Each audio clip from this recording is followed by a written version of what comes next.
interessante que a maneira como esse capítulo se apresenta a nós é uma estrutura que se assemelha muito com um livro que nós já lemos, que nós já estudamos aqui no Imersão. E vocês vão achar até um pouco curioso. Eu tive a sensação de estar lendo um livro com a mesma estrutura da Epístola de Tiago. Aí você vai falar assim, mas por que a Epístola de Tiago?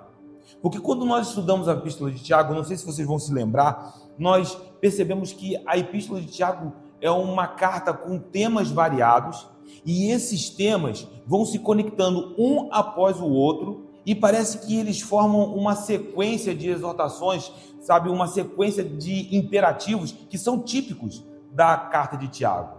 Exortações onde Tiago fala sobre a oração, sobre a língua, sobre a acepção de pessoas, e essas exortações vão se conectando uma após a outra.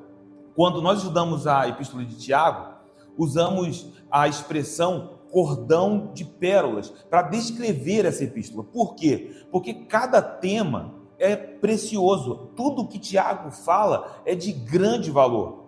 Então é como que se cada tema fosse uma pérola, e essas pérolas vão se conectando uma após a outra, onde há um fio condutor dentro da Epístola de Tiago. O capítulo de número 19 de Levítico parece ter essa mesma atmosfera, esse mesmo sentido. Por quê? Quando nós lemos Levítico 19, ele nos apresenta uma série de temas, e todos os temas muito preciosos. Numa leitura rápida, podemos até nos perder do propósito do capítulo de número 19. Então hoje a gente vai caminhar com calma, porque a gente precisa entender que cada versículo, embora ele esteja mergulhado dentro de uma cultura, dentro de um contexto histórico, cultural, um ambiente específico, há um princípio que está por trás desses temas, e se nós formos capazes de remover o aspecto cultural, entenderemos e encontraremos os princípios que continuam perdurando até o dia de hoje. Esse será o nosso desafio. Então, entre uma pérola e outra, nós vamos encontrar um fio condutor desse cordão. Então, o Levítico 19 é um cordão de pérolas. E há uma espécie de refrão que parece nos mostrar o que é o fio condutor de Levítico 19. O fio condutor é a expressão: eu sou o Senhor vosso Deus. Isso se repete no capítulo de número 19 várias vezes. Se você olhar o verso de número 4, lá está: eu sou o Senhor vosso Deus. Verso de número 10, eu sou o Senhor vosso Deus. Verso de número 12, eu sou o Senhor. Verso de número 14, eu sou o Senhor. Verso 16, e assim por diante, 18, 25, 28, 30, 31, 32, 34, 36 e 37. É como se um refrão estivesse sendo repetido durante todo o capítulo de número 19. E esses refrões cercam o tema. Ou seja, quando nós lemos Levítico 1 a 3, há uma temática que é cercada por esse refrão. E a gente vai caminhar sempre cercando esses refrões para entendermos qual é o assunto daquela prescrição. Então, essa vai ser a nossa linha mestra. Hoje nós não vamos caminhar no capítulo 19 inteiro, mas nós vamos perceber que os temas têm contornos religiosos, alguns temas terão contornos que são políticos, sociais e até econômicos. Tudo isso está dentro do capítulo de número 19.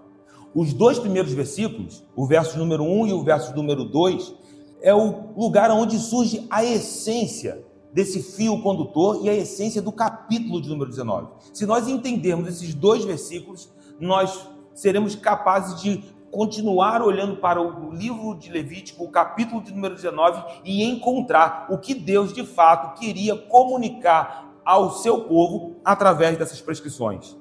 Porque os versos 1 e 2 trazem um chamado à santidade e a fundamentação desse chamado. Ele nos chama: sereis santo. Mas por quê? Porque eu, o Senhor, sou santo. Isso é o fio condutor do capítulo de número 19. O chamado do povo de Deus é um chamado para ser uma nação santa. Êxodo 19, no verso de número 6, É um texto em que Deus fala a Moisés quais são as suas intenções a respeito do povo. Êxodo 19, verso 6 diz: vós me sereis reino de sacerdotes e nação santa. São estas as palavras que falarás aos filhos de Israel. Essas eram as intenções de Deus a respeito de Israel. Quando Deus chama Israel, ele chama com um propósito. Olhando para isso, precisamos ter a clareza de que esse chamado não é um chamado que se resume à nação de Israel. Por quê? Porque Pedro, no Novo Testamento, na Nova Aliança, mais especificamente no capítulo 2 de Pedro, pode ir lá, verso de número 9. Pedro, escrevendo à igreja do Senhor na Nova Aliança, no verso de número 9, diz: vós, porém, sois raça eleita, sacerdócio real, nação santa, povo de propriedade exclusiva de Deus, a fim de proclamardes as virtudes daquele que vos chamou das trevas para a sua maravilhosa luz. Então, 1 Pedro 2, 9, nos mostra que o chamado feito sobre a vida de Israel, sobre a nação de Israel, continua perdurando hoje, porque é um só povo. O Senhor nos chamou para caminharmos como uma nação santa. Então, santidade continua sendo um princípio que encontraremos em Levítico e que nós encontraremos em todas as Escrituras e precisa refletir em nossa vida. Por quê? Porque o nosso Deus é santo. Nós estamos falando do caráter do nosso Deus. Isso significa que nós devemos refletir em nome de Jesus o caráter do nosso Senhor, a imagem do Senhor, aquele que em sua natureza é santo. Profetas como Isaías tiveram experiências com a glória, com a presença, com a majestade, com a santidade de Deus. Isaías, de maneira muito específica, no capítulo 6, no verso de número 3, houve a declaração dos serafins dentro da sala do trono, onde eles dizem: santo, santo, santo é o Senhor dos exércitos. E embora isso seja uma expressão que nós conhecemos e ouvimos muito, isso era um impacto poderoso na mente de Isaías, na cultura de Isaías, na linguagem de Isaías, porque eu estou falando aqui de um superlativo. Como assim, Zeca? Quando nós olhamos para algo que é grande, nós dizemos: isso é grande. Mas se você quiser aumentar o padrão, se você quiser expressar isso de maneira majestosa, você dirá: isso não é apenas grande, isso é grandíssimo. Nós aplicamos isso na santidade. Não é só santo, é santíssimo. Na língua hebraica, se nós quiséssemos dizer que algo é santo, usaríamos a palavra Kodesh. Mas se quiséssemos dizer que algo é santíssimo, o hebraico não tem esse superlativo. Então eles repetiam a palavra Kodesh, Kodesh. Só que o que Isaías está dizendo é que a declaração dos serafins a respeito de quem é o Senhor é algo que extrapola a linguagem. Ele não é apenas santo, ele não é apenas santíssimo, ele não é apenas santo, santo. Então quem ele é? Ele é santo, santo, santo. Não há palavras para descrever a santidade do nosso Deus. É essa santidade que nós fomos chamados para refletir, e isso é um privilégio.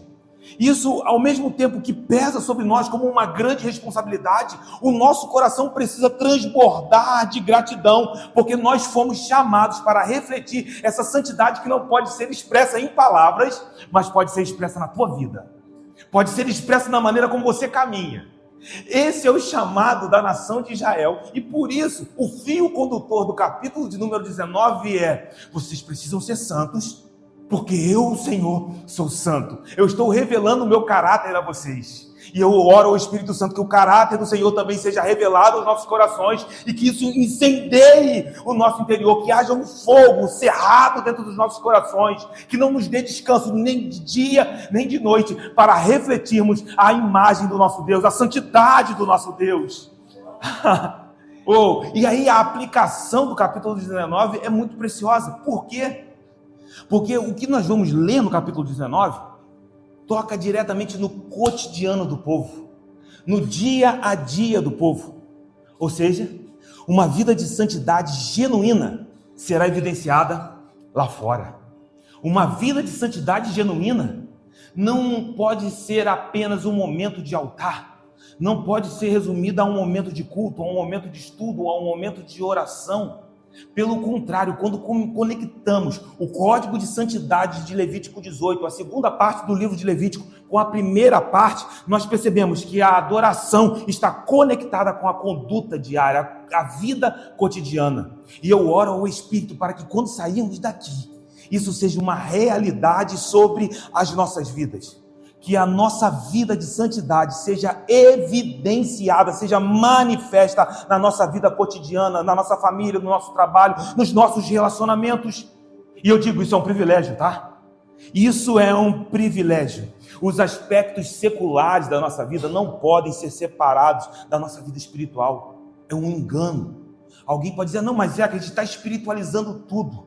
No grande dia, nós saberemos, com certeza, de que cada palavra que nós proferimos na nossa vida importará lá. Isso nos chama a um lugar de responsabilidade. E ainda, não somos santos apenas porque isso é um desejo do nosso coração. Não, nós não somos santos para colocar um crachá em nosso peito, dizendo, veja como eu sou santo. Porque o que nós acabamos de ler aqui é claro. Ele não disse, sejam santos porque vocês são santos. Sejam santos porque eu sou. Eu sou santo. A santidade que refletimos tem a ver com Ele. Comunica quem Ele é. Assim, a vida de santidade torna-se uma declaração poderosa. E eu tenho orado sobre isso. Se as nossas vidas se tornassem declarações poderosas a respeito da santidade de Deus. A maneira como solucionamos os nossos problemas, a maneira como lidamos com os nossos familiares.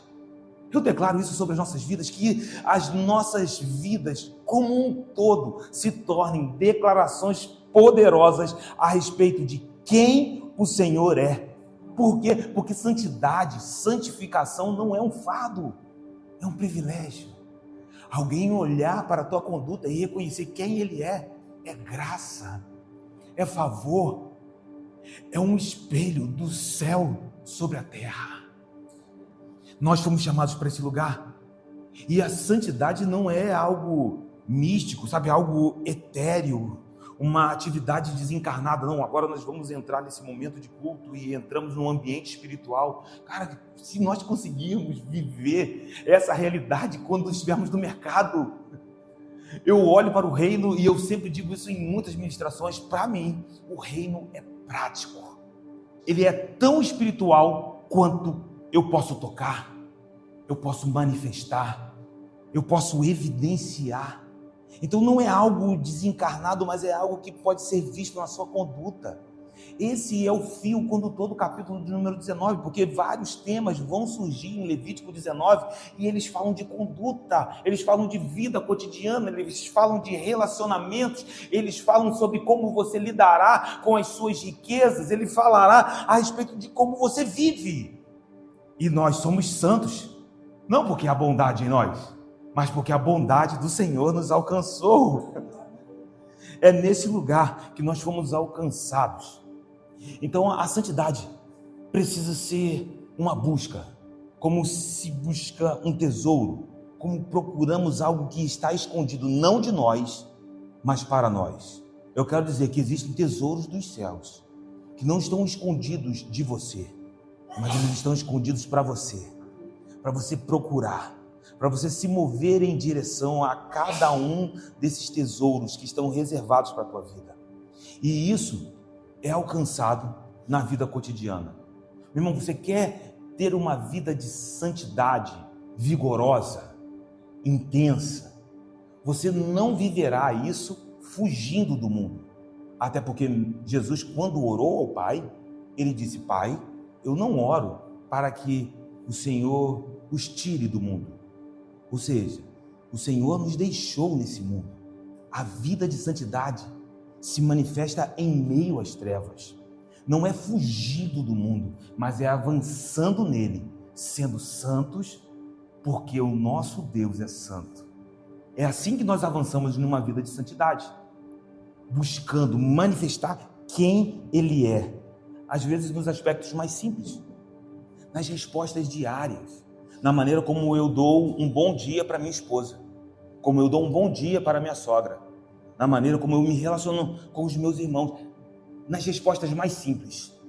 Você pode manifestar a santidade do Senhor, sabe, nos momentos mais singelos da tua jornada, que aparentemente parece ser apenas mais um momento, mais um dia, mas ali você pode manifestar a justiça, o amor, a misericórdia, a obediência ao Senhor. E fazendo isso, eu quero te garantir, meu irmão, que você caminhará em santificação vigorosa, em nome de Jesus. Sabe, a gente precisa potencializar isso. E às vezes a gente potencializa pensando, olha, eu tenho que orar. Você não deve sair do lugar de oração. Mas a tua vida no secreto precisa romper para o público.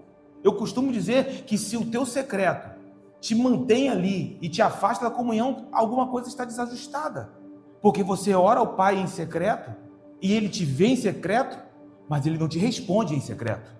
Ele te responde quando você sai. Porque você continua carregando, até mesmo ainda quando as respostas não vieram. Mas aí você caminha em confiança, você caminha alinhado com a voz do Senhor, e isso se manifestará em santidade. Olharão para você e em nome de Jesus verão a paciência do Senhor. O que é isso se não é santificação? Fazer com que a nossa conduta reflita quem Ele é. Você quer isso? Está reservado para a tua jornada. Em nome de Jesus.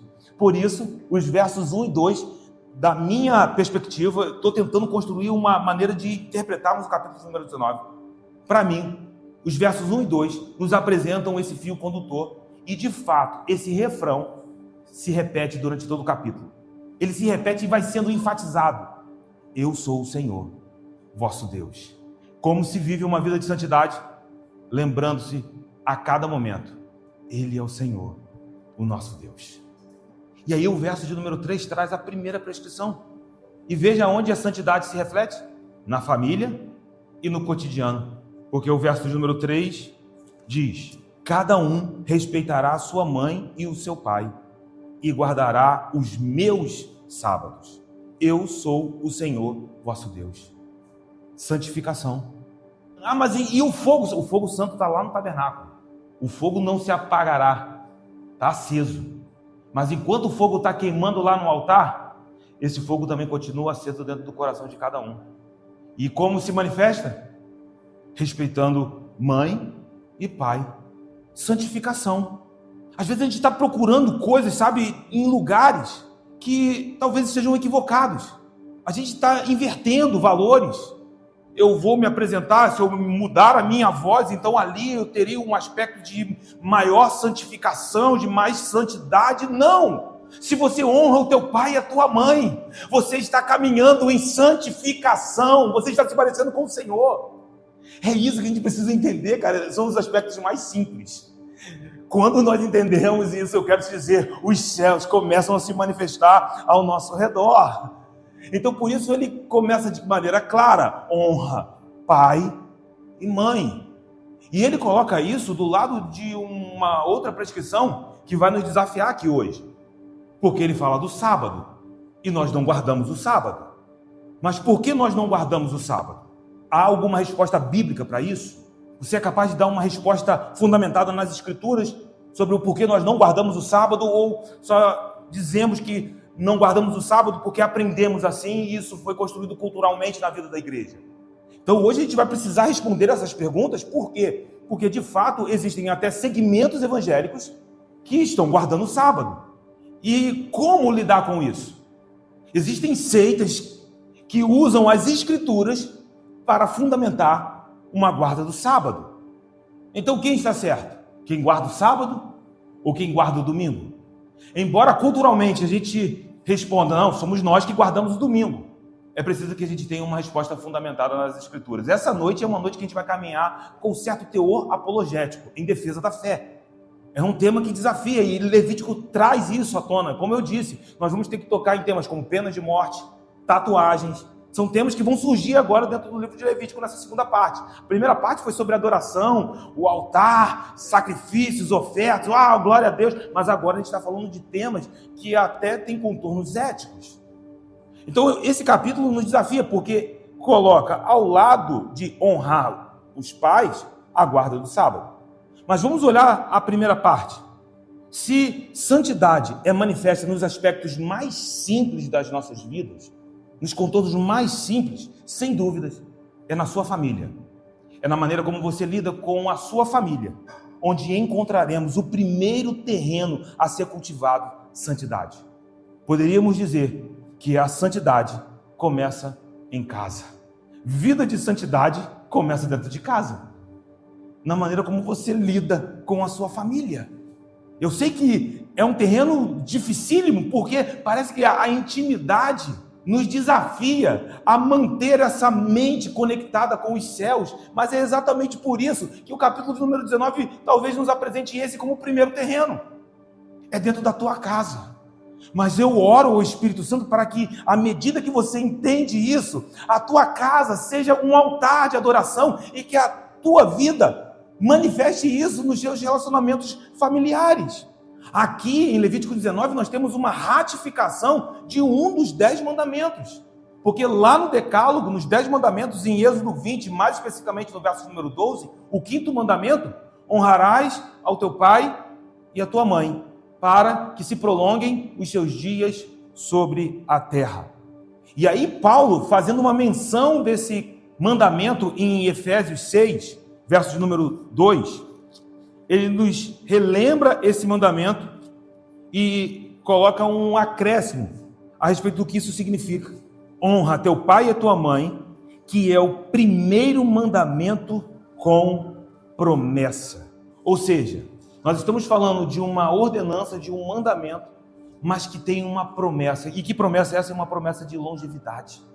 É uma promessa de caminhar e caminhar em vida. E que vida é essa? Não é só a minha própria vida, mas a vida de Deus em nós. A vida de Deus através de nós. Entenda que a relação pais e filhos não é apenas uma relação sanguínea.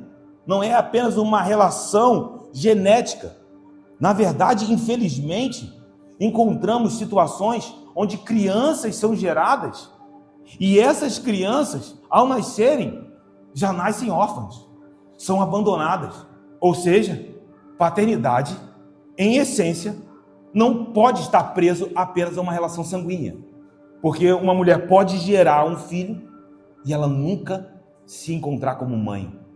Um pai que abandona uma família não entendeu. Note que a relação pais, mães, filhos tem implicações mais profundas. E é isso que a gente precisa sondar aqui nessa noite. Porque na imagem pais e filhos existe uma declaração, a comunicação de um princípio espiritual. Que princípio espiritual está na relação pais e filhos? O Senhor Deus também é pai. Então, na relação de paternidade, há uma declaração espiritual que tem a ver com quem o Senhor é e com quem você é. Você é filho de Deus. Meu irmão, você tem um pai nos céus. Nós temos um pai nos céus. Nós podemos orar a oração do Pai Nosso com clareza. Mas veja que essa comunicação se estabelece num ambiente onde pode ser comunicado visivelmente dentro de uma família. E aí, como um bom pai, o Senhor cuida dos seus. Ele tem cuidado de você. Ele é o provedor. Ele sabe o que nós precisamos. E Ele tem um cuidado tão precioso, tão perfeito, um cuidado que ninguém pode oferecer, um cuidado que não pode ser oferecido por nada sobre a face da terra. É o Pai que nos conhece nos detalhes. Como o Senhor Jesus mesmo no Evangelho de Mateus, no Sermão do Monte, ensinando a multidão, ele fala sobre a relação dos filhos com o Pai, mostrando que esse cuidado excede até mesmo a maneira como ele cuida da natureza, que ele cuida do restante da criação. Há um cuidado sobrenatural de Deus sobre as nossas vidas aqui. Mateus 6, no verso de número 25, Jesus está dizendo: por isso vos digo, não andeis ansiosos pela vossa vida, quanto ao que haveis de comer ou beber, nem pelo vosso corpo, quanto ao que haveis de vestir. Não é a vida mais do que o alimento e o corpo mais do que as vestes? E ele continua: olhem, observem, as aves do céu não semeiam, não colhem, nem ajuntam em celeiros, Contudo, o vosso Pai Celeste as sustenta. Porventura não valeis vós muito mais do que as aves? Veja, o vosso Pai sustenta as aves. E Ele não falha em cuidar de cada uma. E qual é o seu valor aqui nessa noite? O cuidado que o Senhor tem sobre as nossas vidas. Então, se você entende que o Senhor é Pai, e a relação que é colocada ali em Levítico 19, como também em Êxodo 20, é uma relação de honra, eu pergunto a vocês, se os filhos naturais são chamados a honrarem os seus pais, porque isso implica em vida, o que significa? Nós temos um Pai nos céus. E se eu te disser que o Senhor requer isso, que Ele espera isso de nós? Abre Malaquias, capítulo 1, no verso de número 6. Aqui o Senhor está trazendo uma palavra de denúncia através do profeta Malaquias ao sacerdócio do seu tempo. E Malaquias 1, verso 6 diz: o filho honra o pai e o servo ao seu senhor. Veja a pergunta de Malaquias, de maneira profética. É uma pergunta de Deus para o povo, para o sacerdócio. Se eu sou pai, onde está a minha honra? O que o Senhor está dizendo aqui em Malaquias 1, no verso número 6? Se vocês entendem que existe uma ordenança, uma maneira de viver onde os filhos honram os pais, e olhando para mim, vocês entendem que eu sou pai, onde está a minha honra? O Senhor espera de nós. Então, quando olhamos para esse mandamento, vemos um espelho de uma implicação espiritual. Nós entendemos que ao honrarmos pai e mãe, nós estamos espiritualmente também honrando ao nosso Deus. Por quê? Porque Ele fala, e se Ele fala, para nós isso tem peso, isso é importante para nós. Precisamos entender que a palavra do Senhor precisa ter impacto nas nossas vidas, na nossa conduta, precisa fazer parte da maneira como vivemos. Então o Senhor espera isso. Olhe para o que Deus está dizendo num lugar onde há honra aos pais. Quando os filhos honram os seus pais naturais, sejam eles sanguíneos ou não, sejam filhos adotivos, há uma declaração de santidade, comunicando que esses são filhos espirituais santificados em Cristo Jesus. Quando você honra o seu pai e a sua mãe, você está olhando para quem ele é, você está refletindo a imagem de quem ele é. E olhe, dentro da própria Trindade há uma comunicação, porque o filho, ele honra o pai. O filho, mesmo Jesus, sendo o próprio Deus, ele se coloca em um lugar de obediência. O filho amado que obedeceu o pai até o fim. Então, quando eu olho para cada um de nós aqui, somos chamados a olhar para dentro da Trindade, onde há uma relação de obediência. Um filho humilde, que confia no pai. Quando eu olho para as relações de pais e filhos, eu vejo ali uma comunicação espiritual, onde nós também somos filhos de Deus, e somos chamados a honrar o nosso Senhor como Pai. Então agradeça a Ele, porque se você está aqui, você está sendo sustentado, e à medida que você agradece, você não está dando honra a mim, ou a alguém que te pede para fazer, mas você está honrando ao Senhor, que está te sustentando nesse momento. Então glorifique a Ele, agradeça a Ele por você estar aqui. Esse é o nosso Deus, o próprio Cristo. Jesus, sendo Deus, ele poderia se colocar num lugar e dizer: não, eu vou tomar posse daquilo que me pertence, eu vou ocupar a posição que me pertence, mas nem Jesus fez isso. Olha aí no Salmo de número 2, o Salmo de número 2 é um salmo messiânico, e são passagens que revelam a submissão do filho ao pai, em sua posição de governo e sacerdócio eterno. Salmos 2, verso de número 7.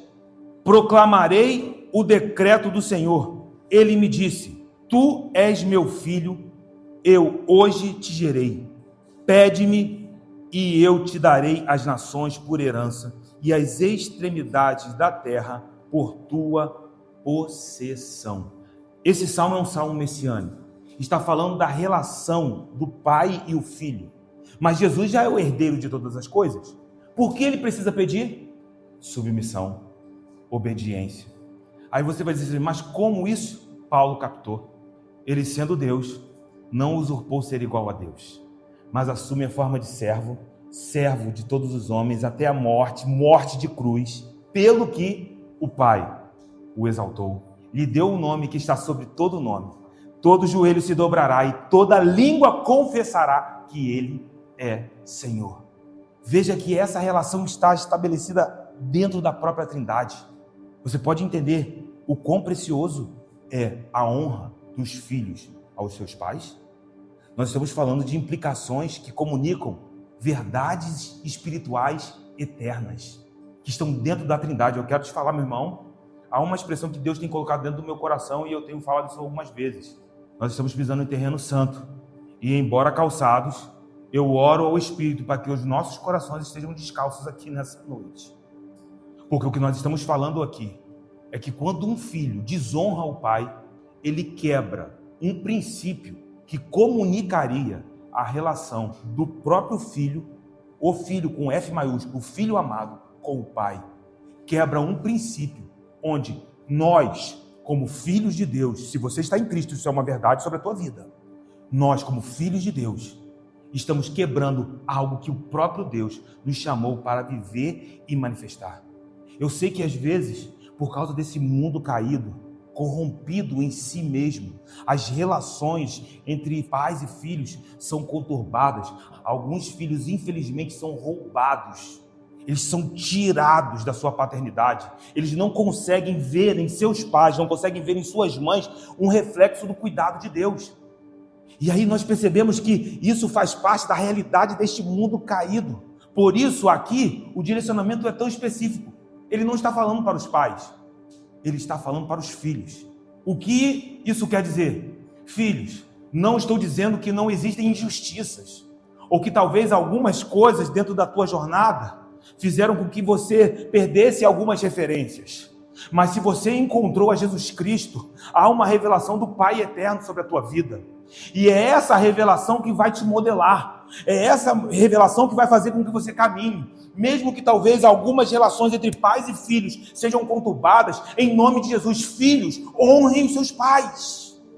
É um chamado, é um princípio espiritual. E quando a gente entende o princípio, a gente não está aqui, olha, façam porque eu estou te mandando.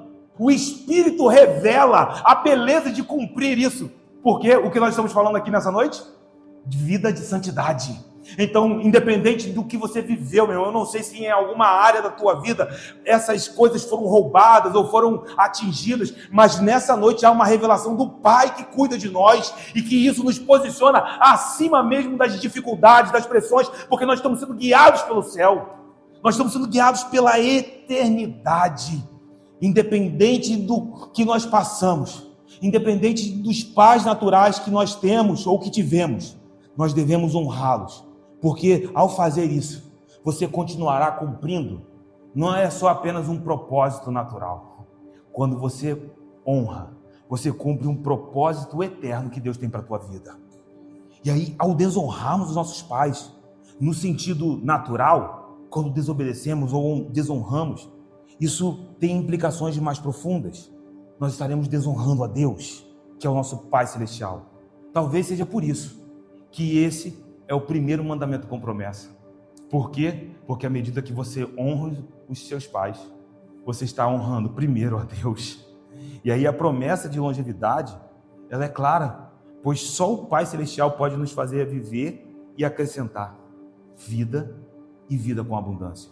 No próprio Sermão do Monte, Jesus falando, naquele contexto mesmo, no capítulo 6, você pode acrescentar um côvado na sua vida. Mas o Pai Celestial, Ele sabe o que você precisa e tem te acrescido, porque você está aqui. Para quê? Para viver uma vida de santidade, comunicando quem Ele é.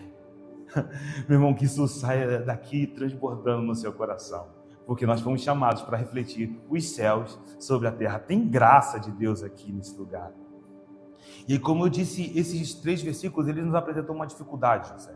Por quê? Porque eu acho que fez muito sentido para a gente aqui o porquê honrar os pais. Só que, ao mesmo tempo que honrar os nossos pais deve ter primazia em nossa conduta, o texto que nós acabamos de ler, volte lá para Levítico 19, o verso de número 3. O texto que nós acabamos de ler fala sobre a santificação dos sábados. É o que o texto diz e coloca isso em paralelo. no mesmo versículo. Ou seja, isso parece ter o mesmo peso. Então, por que cumprimos um fielmente e o outro parece ter recebido um tipo de ajuste, se ambas as ordenanças estão no mesmo contexto e em paralelo, no mesmo versículo? Então a gente precisa tentar responder, e é uma pergunta que a gente precisa caminhar com calma. Mas eu creio que Deus tem clareza para nós aqui. Vocês creem? Amém. Então a primeira coisa que a gente precisa entender é o conceito de sábado. O conceito de sábado ou sabático no Antigo Testamento se refere a muito mais do que só a guarda de um dia da semana. A palavra Shabat, ela era aplicada em outros contextos, como por exemplo, além do 7º dia da semana, também fazia referência ao dia da expiação. O dia da expiação, que não era necessariamente um sábado, também era considerado como um Shabat, um dia em que as atividades cessavam. E essa expressão cessar, parar, é a raiz do que está por trás do Shabat. E veja que não é apenas um feriado como o dia da expiação, haviam anos sabáticos, ou seja, o sábado, a guarda do sábado, não tem a ver apenas com um dia da semana, tem a ver com anos sabáticos, ou até mesmo o que nós vamos ver mais lá na frente sobre o jubileu. O que era o jubileu? Era o sábado do sábado. Eles tinham o ano sabático e o 7º ano sabático era chamado o ano do jubileu. Mas a gente vai falar disso quando a gente chegar lá. Isso está lá em Levítico 25, 26, está um pouquinho mais lá na frente. Mas, a princípio, o que eu quero que vocês entendam? O conceito de sábado não se restringe apenas a um dia de semana. E a gente já começa a ter algumas respostas, ou pelo menos direcionamentos, o porquê nós guardamos o domingo. Mas a gente precisa caminhar um pouco mais, porque a prescrição aqui é feita baseada no próprio decálogo, nos 10 mandamentos. Como honrar aos pais está nos 10 mandamentos, a guarda do sábado também está. Quando você vai em Êxodo 20, e aqui a gente precisa ler, porque ali há uma associação importante feita ao sábado, e isso vai nos ajudar a responder as nossas perguntas aqui hoje. E eu oro para que você saia daqui, e se alguém te perguntar por que os adventistas do 7º dia guardam o sábado e por que nós, da Assembleia de Deus, ou batistas, evangélicos, não guardamos o sábado, que você saia daqui com uma resposta, com clareza, mas também com adoração no seu coração, porque isso precisa trazer, um transbordar dentro do seu coração. Então, Êxodo 20, no verso de número 8, diz: lembra-te do dia de sábado, para o quê? O santificar. 6 dias trabalharás e farás toda a tua obra, mas o 7º dia é o sábado do Senhor teu Deus. Não farás nenhum trabalho, nem tu, nem o teu filho, nem a tua filha, nem o teu servo, nem a tua serva, nem o teu animal, nem o forasteiro das tuas portas para dentro. Por quê? O verso número 11 nos traz uma explicação. Porque em 6 dias fez o Senhor os céus e a terra, o mar e tudo o que neles há, e ao 7º dia descansou. Por isso, o Senhor abençoou o dia de sábado e o santificou. Aqui está a importância do sábado dentro dos 10 mandamentos, fazendo uma associação à obra criacional de Deus. Isso está lá em Gênesis 2, talvez valha a pena a gente dar uma olhadinha. Gênesis 2, verso número 1. Assim, pois, foram acabados os céus e a terra e todo o seu exército. Ou seja, quando a obra estava completa. Aqui está a chave. E havendo Deus terminado no dia 7º a sua obra que fizera, descansou nesse dia de toda a sua obra que tinha feito. E abençoou Deus o 7º dia e o santificou, porque nele descansou de toda a obra que como Criador fizera. Então aqui, a implicação desse lugar de descanso não é cansaço, é porque a obra está completa. E eu quero que você entenda o princípio que está por trás do descanso. Porque num primeiro momento vamos olhar de maneira legalista e apenas dizer, olha, nós guardamos o sábado, e se nós não entendermos o que está por trás desse texto, nós vamos correr o risco de guardar o domingo como legalistas também. Então nós precisamos entender o que está por trás. E o livro de Gênesis, o capítulo 2, nos diz que quando o Senhor descansou, o motivo era: a obra está completa. Contudo, os 10 mandamentos são repetidos por Moisés em Deuteronômio. Ele reconta E aí no capítulo 5 de Deuteronômio, onde os 10 mandamentos são repetidos, há uma associação diferente. Deuteronômio 5, no verso de número 14. Mas o 7º dia é o sábado do Senhor teu Deus. Não farás nenhum trabalho, nem tu, nem o teu filho, nem a tua filha, nem o teu servo, nem a tua serva, nem o teu boi, nem o teu jumento, nem animal algum, nem o estrangeiro das tuas portas para dentro, para que o teu servo e a tua serva descansem como tu. E até aqui parece muito parecido com o Êxodo 20, mas veja o verso 15. Porque te lembrarás que foste servo na terra do Egito, e que o Senhor teu Deus te tirou dali, com mão poderosa e braço estendido, pelo que o Senhor teu Deus te ordenou que guardasses o dia de sábado. Note que agora a explicação é diferente. Em Êxodo 20 é sobre a criação em Gênesis 2. Mas aqui em Deuteronômio 5, a referência que é trazida é sobre um momento em que Deus livra o seu povo das garras da opressão egípcia. E aí eu quero chamar a sua atenção para um aspecto do livramento do Senhor a respeito do seu povo. E isso vai nos ajudar a entender o porquê nós estamos aqui nessa noite. Quando Deus tira o povo do Egito e traz para dentro do deserto, a nação de Israel ainda não existia como nação. Era só uma promessa. A nação de Israel nasce dentro do deserto. A nação de Israel nasce quando Deus livra o povo das garras, da opressão de Faraó, e dentro do deserto ele forma um povo para si. Jeremias nos diz que o Senhor formou para si um povo. E o formou ali, ele usa a palavra yatsar, que é a mesma palavra que aparece quando Deus formou o homem, como se estivesse com as suas próprias mãos. Então, quando Deus forma um povo para si, ele está, de certa maneira, trazendo à existência algo que não existia antes. Por quê? Porque a humanidade estava caída. Paulo, em Romanos 5, diz que de Adão até Moisés reinou a morte. E os homens não sabiam. Mesmo que não tivessem pecado à semelhança de Adão, eles estavam debaixo de um reino de morte. Então, até a lei, não havia um povo que desfrutava da vida do Senhor. Mas quando Deus trouxe a nação de Israel à existência, ele criou um povo de dentro do povo. Ele escolheu uma nação no meio de um mundo caído e fez com que esse povo escolhido, não porque eles eram fortes, não porque eles eram mais numerosos, mas porque Deus os amou. Ele trouxe esse povo à existência. Então, a nação de Israel, ao vir para dentro do deserto, é uma obra criacional de Deus. E por que isso é importante? Porque nós estamos aqui nessa noite e nós também somos filhos de Deus. Por quê? Porque em Cristo as coisas velhas se passaram, tudo se fez novo. Em Cristo nós somos nova criação. Algumas versões, criatura, mas ali a tradução pode ser nova criação. Nós fazemos parte, como Tiago diz, as primícias dessa nova criação. Nós já somos as primícias dos novos céus e nova terra. Meu irmão, Cristo ressuscitou, Ele nos trouxe à existência como novas criaturas. E quando eu olho para cada um de vocês, eu vejo aqui já uma evidência do que está por vir. Vem novos céus e nova terra. Por quê? Porque nós já somos as novas criaturas que vão habitar nesse lugar. Então, estar nesse lugar, aqui hoje, é porque o Senhor nos trouxe até aqui como novas criaturas. Nós estamos aqui porque amamos o Senhor, o Espírito está falando com você. O Espírito está comunicando ao teu coração, trazendo a revelação de que há um Pai nos céus. Como isso pode ser possível? Só se você entender que o Espírito também sopra dentro do seu coração que você é filho. Nós somos nova criatura. Então o Senhor está falando de novidade de vida quando Ele traz um povo à existência. O que nós estamos fazendo aqui é exatamente transbordar essa mesma realidade.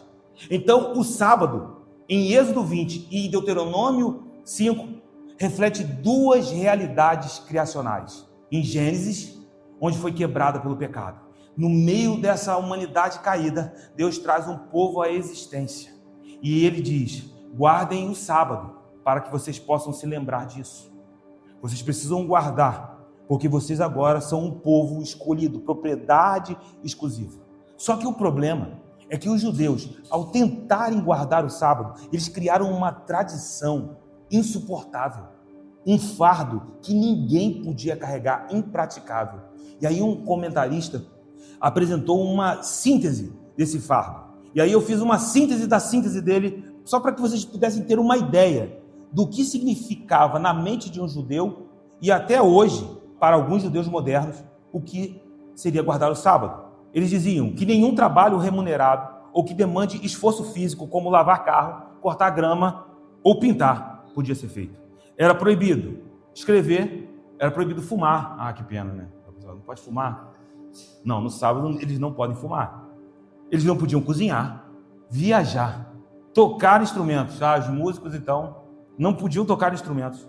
Todos os tipos de nós permanentes, como o nó de marinheiro ou o nó que era usado para atar camelos, eram proibidos. Alguns chegavam ao extremo de proibir as mulheres de olharem no espelho e encontrar um fio de cabelo branco e arrancar esse fio, porque se ela arrancasse esse fio, ela estaria quebrando a guarda do sábado.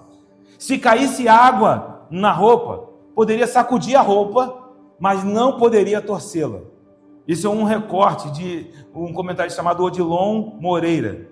E aí eu li há um tempo atrás um livro de um judeu messiânico convertido a Cristo, mas ele faz uma referência sobre essas práticas, e ele disse que em algumas linhas, o judeu corta o papel higiênico na sexta, para não cortar no sábado, para que não quebrassem a guarda do sábado. Você entende o que eu quero dizer quando os judeus tentaram guardar isso? Criaram um sistema de tradição que não tinha nada a ver com o princípio. Aí a gente entende o que se refere ao peso do legalismo. Até porque, quando existe legalismo, alguém está se favorecendo. A raiz do legalismo são interesses próprios. Não tem como a gente entrar nisso aqui hoje, mas guardem isso. Eu ouvi isso certa vez em uma aula, e quando a gente começa a escavar o que de fato o legalismo tinha como proposta, eram sempre interesses próprios. Jesus mesmo, quando denuncia os fariseus, ele fala sobre a questão do dízimo, mas eles falam sobre isso, os fariseus, os mestres, mas pensando no seu benefício próprio, tentando de alguma forma ter o dinheiro para si mesmo, de se auto-beneficiarem. Então, por trás do legalismo, sempre há essa intenção. O que nos chama a atenção é que o que eu falei aqui não tem a ver com o que está escrito. Por isso, muitas vezes, Jesus criticou não a lei, mas a tradição dos fariseus e dos mestres da lei. Porque eles reinterpretavam a lei, colocando a interpretação deles como peso daquilo que Deus disse. Meu irmão, uma coisa é eu declarar o que está escrito. Outra coisa é eu trazer aqui uma interpretação minha a respeito da lei, daquilo que nós estamos estudando, e dizer, olha, isso aqui vale como se fosse o que Moisés disse. Isso era o que os fariseus e os mestres da lei faziam. E a pena para a quebra da guarda do sábado está em Êxodo 31:15.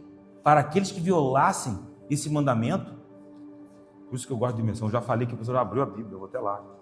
Eu não ia ler não, mas todo mundo lá, eu já escutei o barulho de página. Êxodo 31:15, tudo bereano, isso aí. 31:15. 6 dias se trabalhará, porém o 7º dia é o sábado do repouso solene, santo ao Senhor. Qualquer que no dia do sábado fizer alguma obra, morrerá. Então nós estamos falando de pena de morte. Como eu disse, nós não vamos entrar nesse assunto hoje, mas você pode entender o quão importante era a guarda do sábado.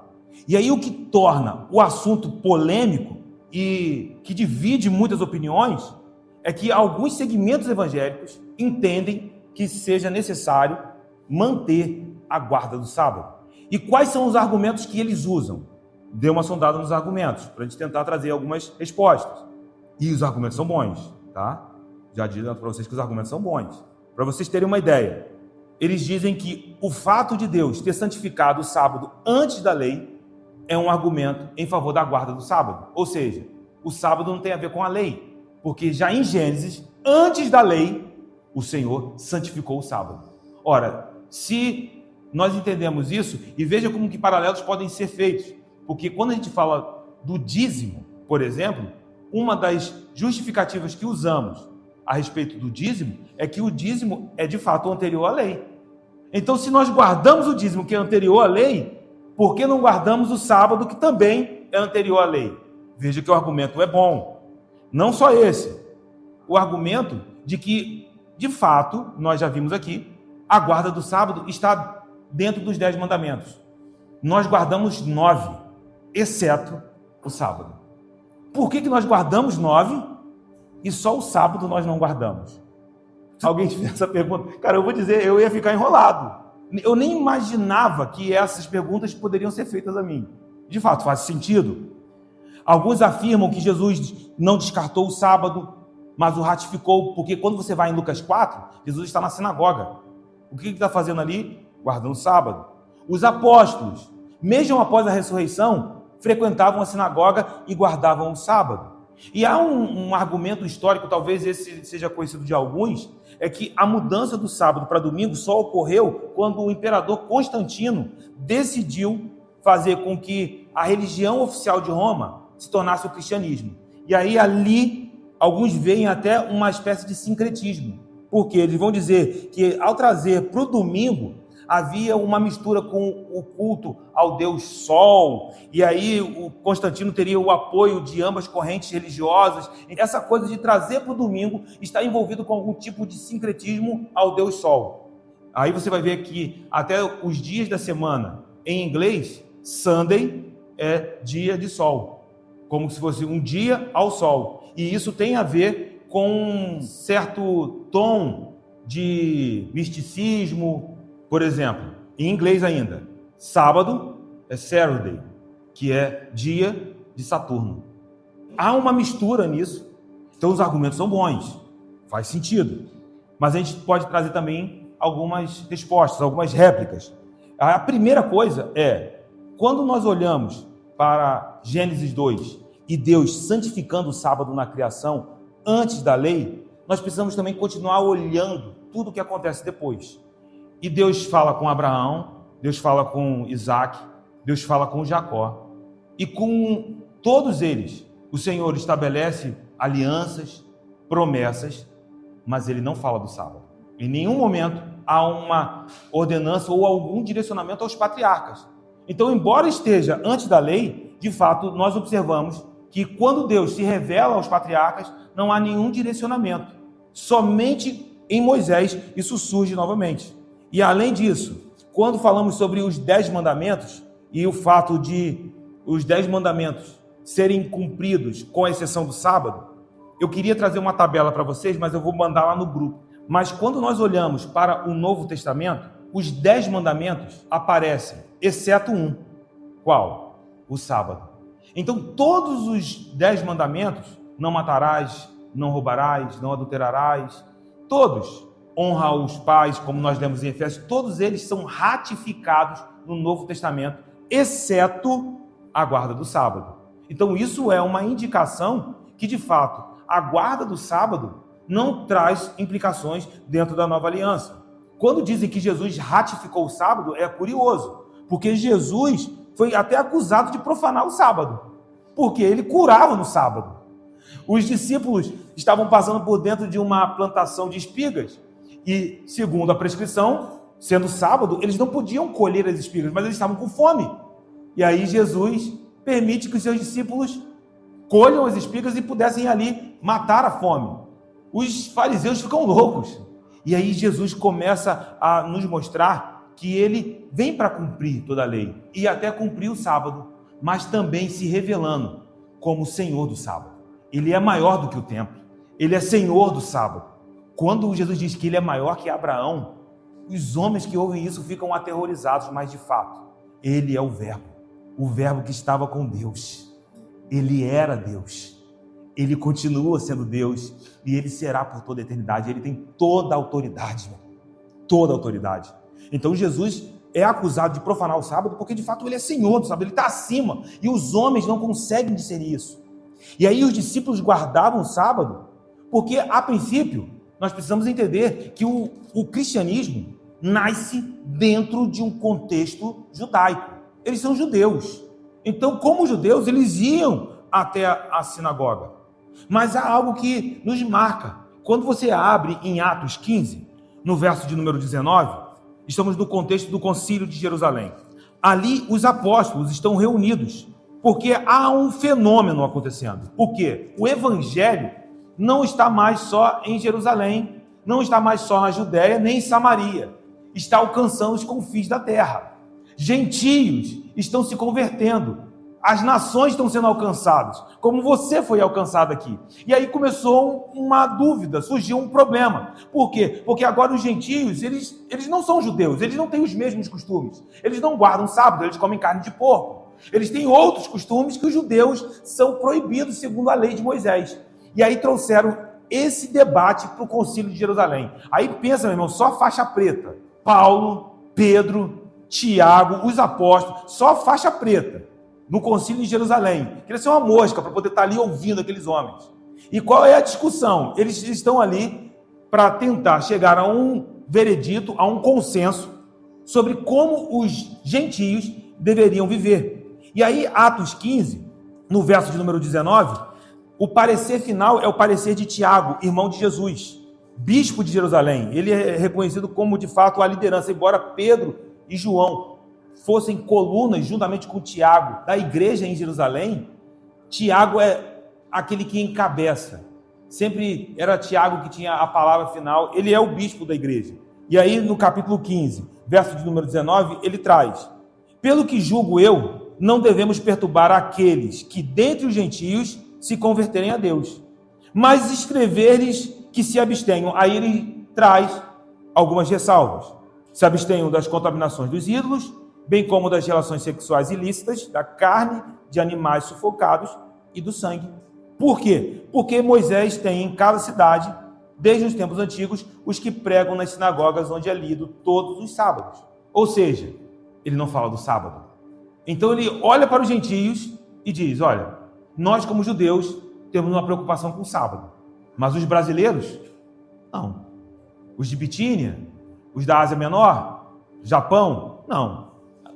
Acho que isso é uma coisa que não precisa estar sobre eles. E esse parecer é muito importante, porque nos traz luz. Esse parecer de Tiago nos direciona sobre um outro lugar firme, apoiado nas Escrituras. Guarde isso, tá? Apoiado nas Escrituras. Ah, mas por que nós não guardamos o sábado? Veja que nem no parecer do Concílio de Jerusalém isso foi colocado sobre os gentios. Estou dando para você uma resposta bíblica para isso. E então, como não há menção do sábado, o que nós vamos perceber é que a partir daí, algumas atividades muito importantes começam a ser notadas no primeiro dia da semana. Se você abrir em Atos 20, versículo de número 7, Paulo está em Trode. E olhe como que começa o texto. Veja que dia é a reunião. No primeiro dia da semana, estando nós reunidos com o fim de partir o pão. Uma celebração que era uma reunião de comunhão. Entenda que ainda nesse tempo, a ceia do Senhor, como nós celebramos, ela era celebrada junto com uma festa de comunhão, ágape. Mas quando isso acontece? No sábado? Não, no domingo. Se você for a 1 Coríntios 16, verso de número 2, Paulo está falando sobre a coleta de ofertas. No primeiro dia da semana, cada um de vós ponha de parte em casa conforme a sua prosperidade e vá juntando para que se não façam coletas quando eu for. Então o que Paulo está dizendo? Todas as vezes que vocês se reunirem no primeiro dia da semana, não é sábado, é domingo. Então algumas atividades começam a surgir. Apocalipse 1, verso de número 10, João está na ilha de Patmos e o texto diz: achei-me em espírito no dia do Senhor e ouvi por detrás de mim grande voz como de trombeta. Esse dia do Senhor aqui não é uma fala que aponta para o grande dia do Senhor. Está falando de um dia específico. E que dia do Senhor é esse? É o dia da ressurreição. E que dia a ressurreição é descrita? No domingo. Por isso que no latim vem dies dominica, que significa dia do Senhor. O dia da ressurreição. Se você for em Mateus 28, você vai ver que quando as mulheres vão no sepulcro, é domingo. Então o domingo se torna um dia especial. Mas além disso, há um outro evento que eu considero avassalador a respeito do domingo. Por quê? Aconteceu algo na vida da igreja que dividiu não só a vida dos apóstolos, mas a igreja como um todo. E eu estou me referindo a Atos 2. Atos 2 aconteceu no dia de domingo. Aí você vai dizer, mas como que você sabe disso? Cumprindo-se o dia de Pentecostes. O que era o dia de Pentecostes? 50 dias depois da Páscoa. Quando eu li isso, eu fui para o calendário. Fui contar. Bianca falou, você está contando o quê? Depois chega em casa e você conta. Do dia da Páscoa a 50 dias. Domingo. Eles estavam reunidos num dia de domingo. Era Pentecostes. E o Espírito do Senhor foi derramado. Você entende isso?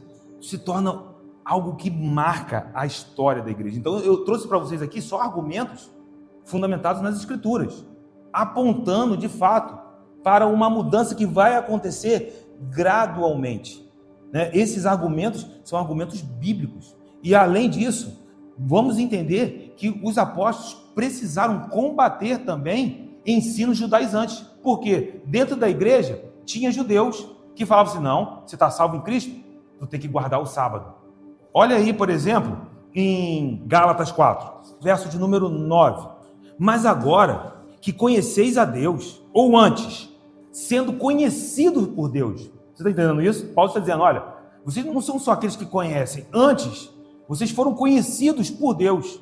Como estáis voltando outra vez aos rudimentos fracos e pobres, aos quais, de novo, quereis escravizar-vos. Mas que rudimentos são esses? Olha para o verso número 10. Guardais dias, e meses, e tempos, e anos. Vocês estão guardando dias. Vocês estão voltando para as sombras do passado. Vocês estão livres em Cristo. Vá a Colossenses 2, verso número 16. Esse texto nós lemos aqui no Imersão. Ninguém, pois, vos julgue por causa de comida e bebida, ou dia de festa, ou lua nova, ou sábados.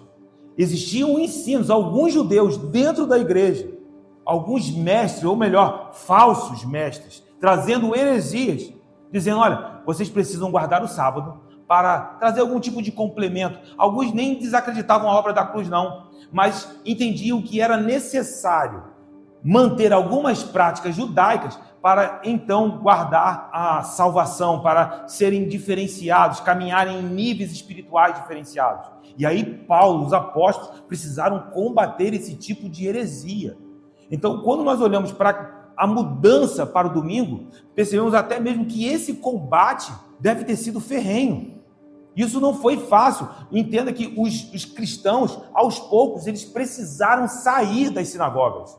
Eles passaram a ser vistos como hereges em relação ao judaísmo, porque os judeus que não acreditavam em Cristo, não acreditavam em Jesus como Messias, continuavam guardando os sábados como estava prescrito na lei de Moisés. Então isso foi de fato um grande desafio. E aí a gente caminha aqui para o final, porque acho que a gente teve respostas suficientes, bíblicas, sobre por que nós estamos aqui hoje e nos reunimos no domingo. Mas então o que o sábado significa para nós? Qual é o impacto disso? Ou o domingo? Qual é o dia que tem impacto sobre as nossas vidas? Então, a primeira coisa que eu quero dizer a vocês, para a gente ter um direcionamento equilibrado, é que no Novo Testamento, nem o sábado, nem o domingo importa. Abrem Romanos, capítulo número 14. Olha o verso número 1. Acolhei ao que é débil na fé, não, porém, para discutir opiniões. Olha o que Paulo está dizendo. Vocês não podem estar aqui para discutir opiniões, coisas que são secundárias, coisas que estão no nível dos costumes. Vá ao verso de número 5. Faz diferença entre dia e dia. Então, um diz que é sábado, outro diz que é domingo. Outro julga iguais todos os dias. Um está dizendo, não, o sábado e o domingo é a mesma coisa. Cada um tem a opinião bem definida em sua própria mente.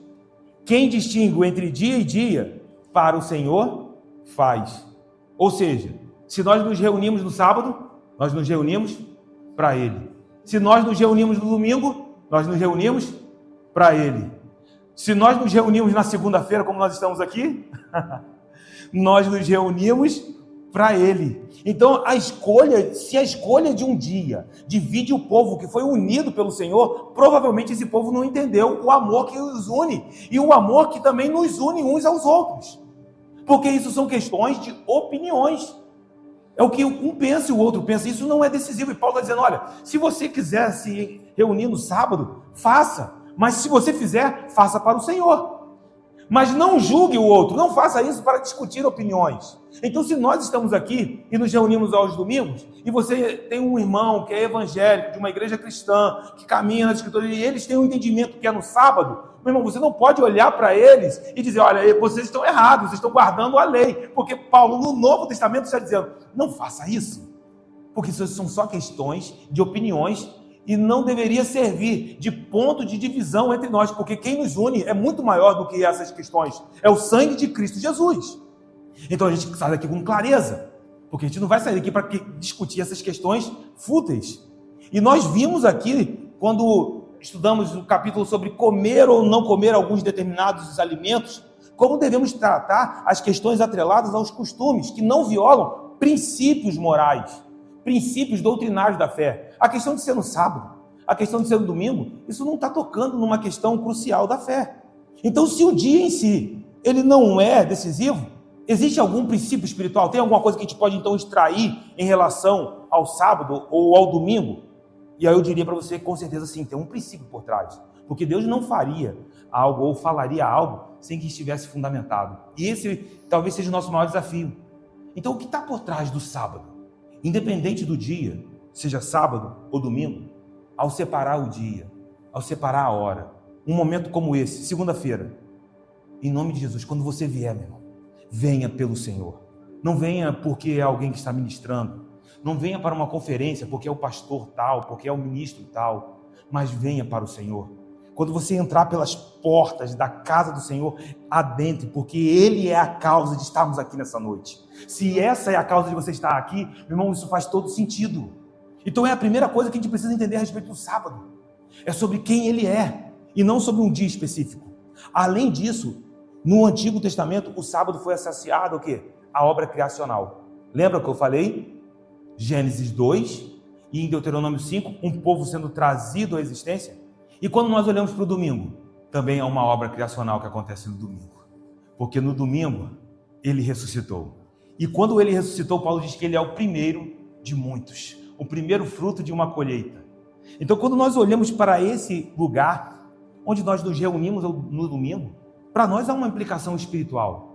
Que não precisa ser decisivamente se é sábado ou domingo. Mas nós entendemos que quando estamos diante dele, é porque nós somos nova criatura, e o primeiro fruto da ressurreição já existe. O Senhor Jesus está assentado à destra de Deus Pai, glorificado. Nesse momento, meu irmão, há um homem assentado à destra de Deus, na sala do trono. Ele abriu um caminho para você. Isso quer dizer que nós somos nova criatura. Nós somos nova criação. E, por fim, há um sentido de descanso no sábado. E aqui eu quero entrar num lugar de oração com vocês. Porque em Gênesis 2 diz que ao terminar a obra e tê-la abençoado, o Senhor descansou. Mas Deus estava cansado? Havia cansaço em Deus? Não. Então por que ele descansou? Porque ele tinha clareza de que a obra estava completa. Só aqueles que entendem o está consumado na cruz do Calvário encontram esse descanso. Feche suas mãos. Está consumado. Nós podemos adentrar esse descanso. Sabe, o sábado é um lembrete de que a obra está pronta. Olhe para a cruz nesse momento. Hebreus 4:9 nos diz que há um repouso que ainda está guardado para o povo de Deus. E aí é interessante que a palavra grega ali é sabatismos, é sábado. Há um repouso, há um dia sabático para nós. Que dia é esse? O dia, meu irmão, em que os céus se abrirão do ocidente ao oriente, e nós estaremos com o nosso Senhor, onde nós teremos ali, ouvindo dele: vinde benditos de meu Pai, possuí por herança o que tenho vos prometido antes da fundação do mundo. Há um lugar de repouso, de descanso para nós. Mas esse lugar já pode ser desfrutado, é uma herança, mas por fé, em nome de Jesus, você pode entrar nesse lugar de descanso, porque esse descanso é uma herança futura, mas também é uma realidade que podemos desfrutar em Cristo Jesus, em primeiros frutos. Como assim? Vinde a mim. Quem? Os que estão bem, que estão correndo, que estão voando? Não, os que estão cansados. que estão sobrecarregados, e eu vos aliviarei. Há descanso para a alma daqueles que estão em Cristo Jesus nesse tempo. Ah, meu Deus! Então, quando nós olhamos para o lugar onde nós estamos diante da presença do Senhor, o dia, seja sábado, seja domingo, é porque nós encontramos o nosso descanso em Deus. Não importa, meu irmão, se é segunda-feira, terça, quarta, o que importa é que esse dia precisa ser um dia onde você se deleite no Senhor. Se você está aqui nessa noite, meu irmão, em nome de Jesus, é segunda-feira, mas que você se deleite como o dia que o Senhor te fez, se alegre, se regozije nesse dia. Nós fomos libertos do jugo da lei, e o Espírito nos conecta a um ambiente de liberdade, e onde o Espírito está, tem liberdade. Então, meu irmão, quando nós olhamos para isso, eu quero fechar olhando para o que o versículo inteiro diz. Se honrar os pais traz uma promessa de longevidade, encontrar o descanso no Senhor fará que cada dia dessa vida seja para louvor, para a glória e para a honra daquele que nos fez nova criatura. Está consumado. Confie nele, entre nesse descanso. Você entrou aqui e você precisa de descanso? Então venha, se aproxima dele, entre nesse lugar, nesse sábado, nesse domingo, nessa segunda, nesse dia que o Senhor te fez. Coloca a tua mão sobre o teu coração. Espírito Santo, nós oramos a Ti nessa noite com clareza, com a Tua palavra que salta aos nossos corações, onde nós reconhecemos que Tu és o nosso Pai. Ó Deus, e que mesmo que neste mundo caído algumas relações de paternidade estejam, meu Pai, atacadas, rachadas, danificadas, desconstruídas, quando olhamos para Ti encontramos um Pai amoroso que nos restitui, que nos posiciona, e conhecemos essa verdade espiritual. E à medida que os nossos dias são acrescidos, dia após dia, porque é o Senhor que nos dá cada momento, cada minuto, cada côvado de vida, é o Senhor que nos acrescenta. À medida que nós vivemos, nós usaremos essa vida para entrar no teu descanso. Em nome do Senhor Jesus, meu Pai, que aqui, aqueles que entraram, sim, há alguma carga, alguma sobrecarga, há algo que...